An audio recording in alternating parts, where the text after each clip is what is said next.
Peredaran narkotika di Bali kembali marak dilakukan oleh jaringan internasional. Bermacam jenis narkotika diedarkan dengan modus melalui jalur udara hingga disamarkan pada kemasan suplemen makanan.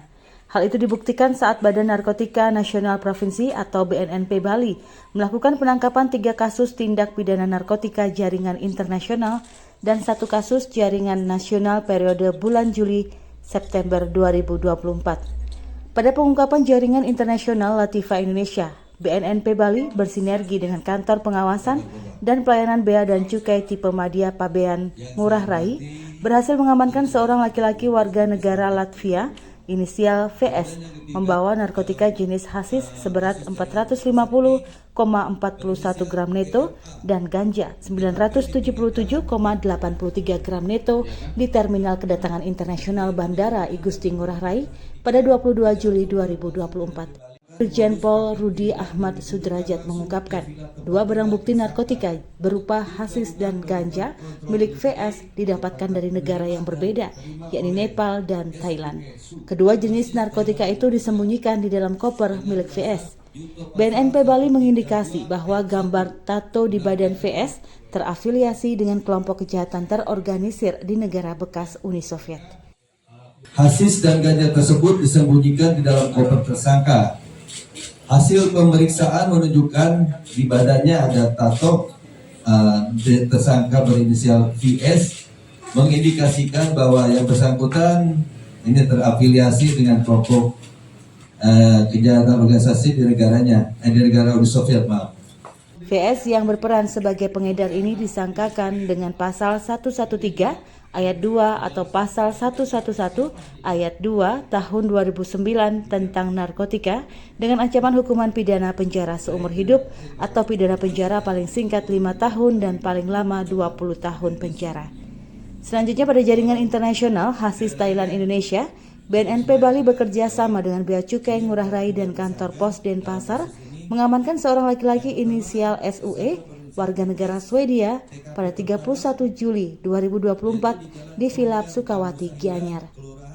Dari tersangka SUE diamankan barang bukti berupa 2 padatan warna coklat berisi narkotika jenis hasis seberat 201,28 gram neto. Disebut jaringan ini menggunakan modus paket kiriman yang ditujukan langsung ke villa tempat tinggal tersangka.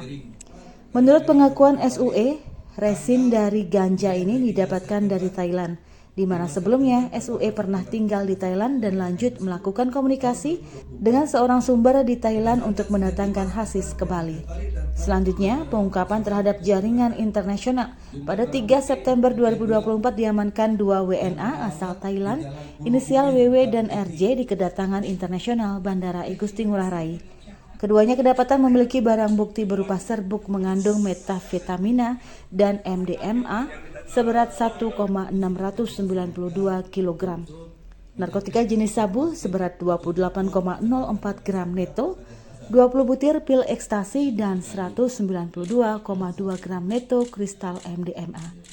Hasil dari interogasi petugas, tersangka WW mengaku barang bukti tersebut akan diserahkan kepada pemesan 2 orang warga Indonesia inisial EP dan VRR. Dari pengembangan tersebut, pada 5 September 2024, tim BNNP Bali menangkap kurir inisial D suruhan EP di pinggir Jalan Tukumar Barat, Denpasar. Sedangkan EP hingga saat ini masih buron. Kemudian VRR berhasil ditangkap pada 8 September 2024 di areal parkir premium Bandara Internasional I Gusti Ngurah Rai. Berdasarkan pemeriksaan, serbuk metamfetamina dan MDMA dikemas dalam kemasan kolagen rasa buah dalam box dan tersegel. Disebut serbuk ini digunakan dengan cara dilarutkan dengan air atau minuman soda, lalu diminum sehingga menimbulkan efek kesenangan berlebihan. VRR berperan sebagai pemesan sekaligus penerima barang. Menurut pengakuan VRR, dia mendatangkan barang bersama-sama dengan pacarnya yang berinisial RKH. RKH ini pun juga masih dalam pengejaran, sudah masuk dalam daftar DPO. Berdasarkan pemeriksaan, serbuk metamfetamin dan MDMA dikemas dalam kemasan minuman kolagen rasa buah dalam box dan tersegel.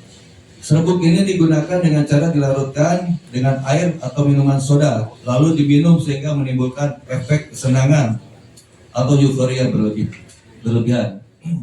Karena diduga terjadi persengkongkolan oleh keempat tersangka WW, RJ, VRR, dan D, maka mereka disangkakan pasal 113 ayat 2 Junto, pasal 132 ayat 1 atau pasal 112 ayat 2 Junto, pasal 132 ayat 1 Undang-Undang RI nomor 35 tahun 2009 tentang narkotika, diancam hukuman pidana mati, pidana penjara seumur hidup atau pidana penjara paling singkat 5 tahun dan paling lama 20 tahun.